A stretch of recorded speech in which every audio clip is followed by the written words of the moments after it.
Hey, today we are going to talk about the 3-beat weave. This is a fantastic move. I will show you a little what it looks like a couple of times, couple directions. Then we are going to break it down into very small pieces. So from the front, it looks like this.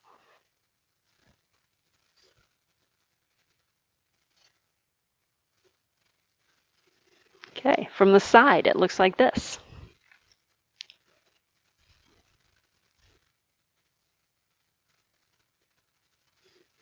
All right. Prerequisites for this move. Definitely the forward weave in each hand separately. Must be very comfortable with that. Then the 2-beat weave, which is the forward weave in both hands at the same time. I have tutorials for both of those. Do get very familiar, very comfortable with them before you add the extra complexity of the 3-beat weave. So let's talk about what sets the 3-beat apart from the 2-beat. And it's two main things. One is the thumb spin. The thumb spin happens when you are in the cross body part of your weave. The other thing is that with the 3-beat weave, you're constantly alternating which arm is on top when your arms are crossed. Whereas with the 2-beat, whichever arm you start with is always going to be on the bottom when your arms are crossed. So your second arm is always going to be on top. With the 3-beat, like I said, you're constantly changing, and you're doing that via the thumb roll. So thumb roll or thumb spin, I'll use those terms interchangeably. Let's talk about that thumb spin. The thumb spin happens when the hoop is across your body in the downward beat of your weave. So from the front, it looks like this. Okay, from the side, it looks like this.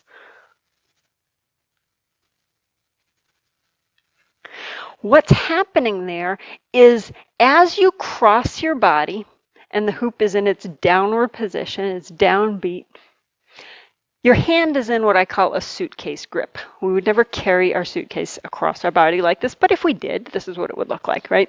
In the suitcase grip, our fingers are on top and our thumb is inside the hoop. With that downward beat of the weave that we've come in like this, the hoop is now going, the momentum is propelling it up like this. We're going to let that momentum propel the hoop around our thumb one time by opening up our palm. So our palm is now facing out and our fingers are pointing up while the hoop is spinning on our thumb. That will look like this.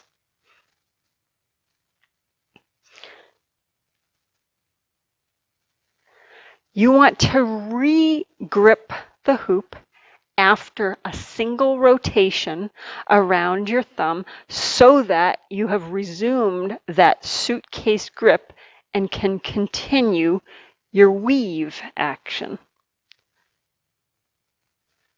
One spin around your thumb, re-grasp the hoop on the top, and continue your weave. You're going to want to do that with both hands. With your non-dominant hand, that might be a little bit more challenging to get used to, but get good and used to it before you go further with this. In particular, you want to have it flow really naturally, that thumb spin is propelled by the momentum of that downward beat. So that will just happen very naturally as you go across your body so that you're not needing to stop and think about it. You're not kind of saying, okay, weave, thumb spin, continue to weave. Because the more naturally that can happen, the less you need to think about it once you have both hoops moving at the same time. All right, so that's the thumb roll. You want to get really good and used to that cross-body thumb roll as part of your weave with each hand separately. The other thing, as I mentioned, that distinguishes the 2-beat from the 3-beat is the fact that your arms are constantly changing which one is on top. Let's talk about how that happens. A key thing to know is that when you start the 3-beat, if you start with the very first action, your first cross-body action is not going to result in a thumb spin, because the thumb spin is always going to happen to the arm that's on top. So my second action, bringing my yellow hoop over, my green hoop is not going to thumb spin because it's going to be on the bottom. My yellow hoop is going to thumb spin because it's on the top. So we're just going to say that that very first action, the green hoop, first one as I get started, doesn't count. That's what I call it, doesn't count. So let's break this into super tiny pieces, very similar to what I did in the 2-beat video. So this will make sense, or I don't know if it'll make sense to you. It will seem familiar to you if you watched my 2-beat video. So the way we're going to do that is we're going to talk about crossing the hoops across our body.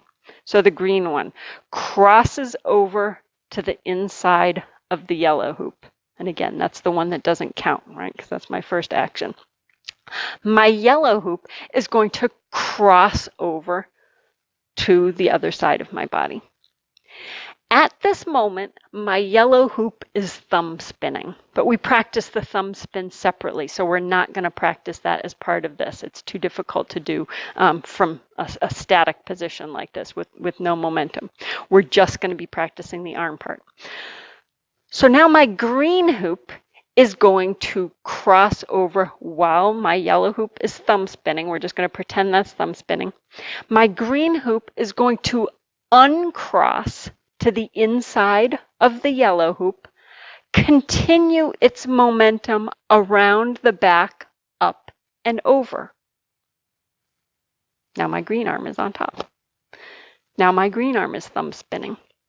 While my green hoop is thumb spinning, my yellow hoop is going to continue its weave to uncross to the inside of the green hoop, up and over. Now that arm is on top, which means it's thumb spinning.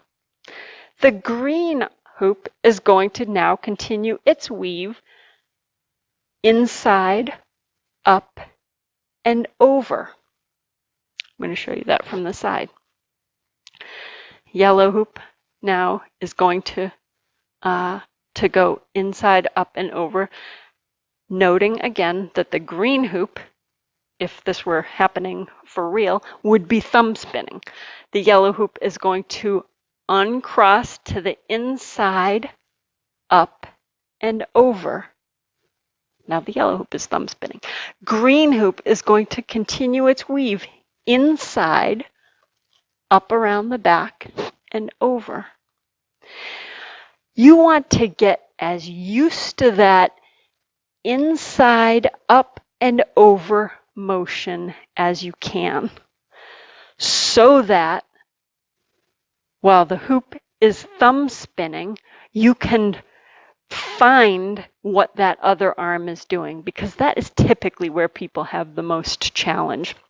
It's figuring out, all right, I'm thumb spinning, now what? The now what is you want to be keeping that other arm in motion to uncross to the inside of the thumb spinning hoop, around the back, up and over, around the back, up and over. When you put it all together, I'll show it what the move looks like again. You're going to have that first one doesn't count, cross body, thumb spin, green is up and over. Yellow, thumb spin, green's up and over. Green, thumb spin, yellow's up and over. I'll show you from the side. Try watching one hoop at a time, just so you notice what the action is of each hoop. So we're going to start with you watching the yellow hoop, and I'm going to talk about it. So the green hoop is going to start, doesn't count. Yellow, thumb spin. Whoa, what was that?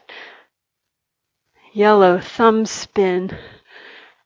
Yellow's thumb spinning, now it's up and over the green. Yellow thumb spin, now it's up and over the green. Yellow's thumb spin, up and over. That was so good until then. Okay, I'm not going to talk about it, I'm just going to show it. You're going to look at the yellow hoop though to start with, so that you can see what its different actions are.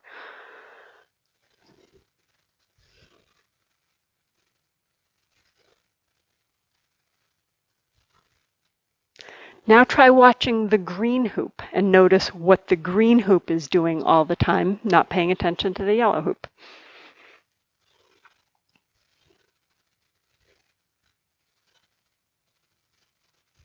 Okay, I'm going to show you from the front again. Start with watching the green hoop maybe.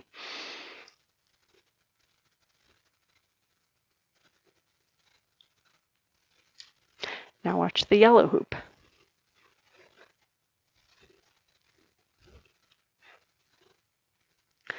So the key thing to notice is that, except for the one that doesn't count, after that,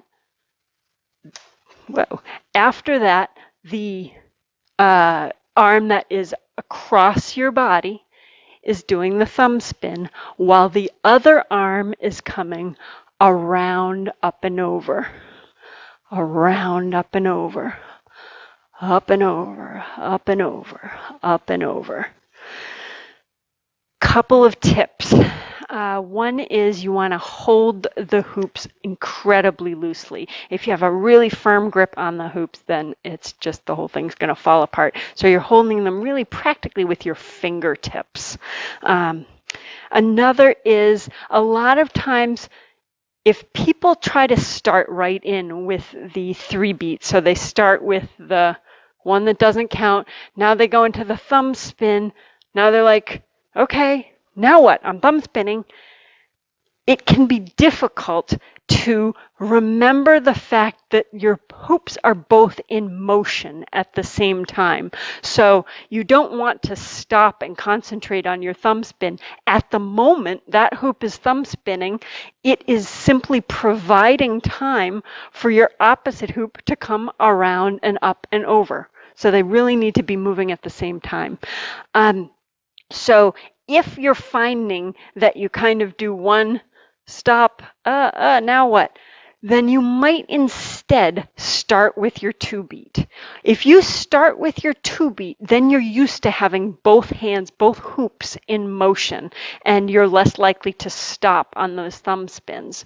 So get good and comfortable in your 2 beat, and then whenever you're ready, note which arm is on top, and that is going to be the second arm. So most of us, or if you're right-handed, you typically start with your right hand. That will mean it's when your left arm is on top. At that point, you can start your thumb spin, which will allow you to then go into the 3 beat. So that would look like this. I'm in my 2 beat. My green hoop is the arm that's on top when it's across my body, so I can go into the 3 beat now.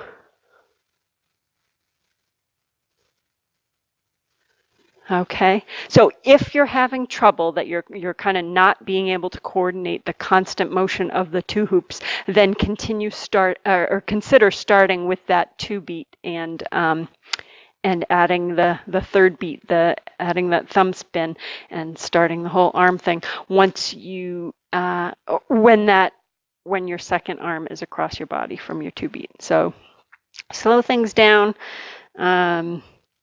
Start from the 2 beat if that's helpful to you. And the only other tip I would give is sometimes there's so much going on here that our weave simply falls apart. So a way to remind yourself of your weave, to really try and clean it up mid-motion, is to think about rolling your hoop out straight, rolling it up in the other side of your body, rolling it out and up the other side of the body. As your hoops are in motion, if you can think about that rolling the hoop out forward, that can kind of unclutter what's happening here with your arms, which otherwise can kind of feel really tangled up. And it also helps clean up your planes. You can imagine how important your not having nice clean planes are so that the hoops aren't bashing into each other. Just like I say in the 2 beat one, if you see big circles going in front of your face, then you've got messy planes. If you really want to be rolling that hoop forward so that you're looking at the knife edge of it, and that can really help put your weave back together. So be super patient with yourself. This is a very complex move to get started, but if you can get comfortable with those different elements of it, the thumb roll when the hoop is a crossbody with your weave, and the idea that you are bringing your arm around, up and over, around, up and over, then you are going to, in no time, put all of these pieces together and be rocking your 3-beat weave. If you have any questions, please leave them in the comment section. I will do my best to answer them, or feel free to contact me through the hoopjoyamherst.com website. Thank you and good luck with your 3-beat. You're going to love it.